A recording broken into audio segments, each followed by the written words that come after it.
সাকিব আল হাসান একজনকে জিজ্ঞেস করেছেন যে আপনারা আসলে দেশের প্রতি কি অবদান রেখেছেন একদিন আগের ঘটনা জালাল ভাই, অভিভাবক হিসেবে আবারও বলছি, ক্রিকেট বোর্ডের আমাদের এবং সাকিবদের, এটা কি আপনাকে বিব্রত করে?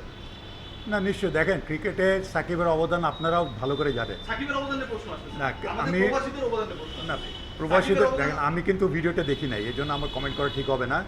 বাট আপনি যদি এটা এখানে যদি বলে যেটা থাকেন, এটা কি ঠিক করেছে? না, অবশ্যই ঠিক করে নাই নিশ্চয়ই, কারণ সবারই সব জায়গায় কিন্তু অবদান আছে, ঠিক আছে।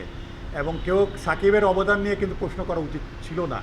আজকে বাংলাদেশ ক্রিকেট, সে যদি ক্রিকেটের অবদান যদি সাকিবের কথা উঠিয়ে থাকে, যেটা আমি শুনেছি, আমি কিন্তু এটা দেখিনি।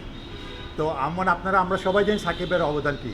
কেউ যদি এটা এক্সপেক্ট করে, আমি একটু এক্সপ্লেইন করি। আপনার ক্রিকেট দলের যে সদস্যরা, তারা সবাই বলেছিল যে ছাত্র বিক্ষোভটা হয়েছে যে যেন রক্তপাত না হয়, আমাদের সন্তানরা তোমরা ঘরে ফিরে যাও, এই আহ্বানটা সাকিবও জানাবে। এই এক্সপেকটেশন যদি কেউ করে, সেটার মধ্যে ভুলটা কোথায়?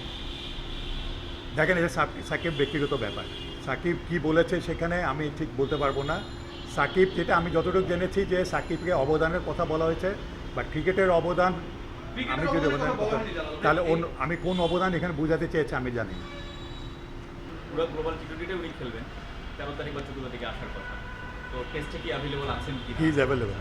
কথা হয়েছে, বোর্ডের সাথে কথা হয়েছে, আমার সাথে কথা হয়েছে, সিলেক্টরদের সাথে কথা হয়েছে। হি ইজ অ্যাভেলেবেল এবং আশা করি সে হয়তো হয় সরাসরি সে দুবাই থেকে চলে যাবে যদি সময় না থাকে, অথবা তাকে বলা হয়েছে যে সে ঢাকা থেকে এসে 2-1 দিন প্র্যাকটিস করে তারপরে টিমের সাথে যোগ করে একসাথে যাওয়ার জন্য। তো ওকে আমরা এই পাকিস্তান সিরিজে পাওয়া যাবে তাকে।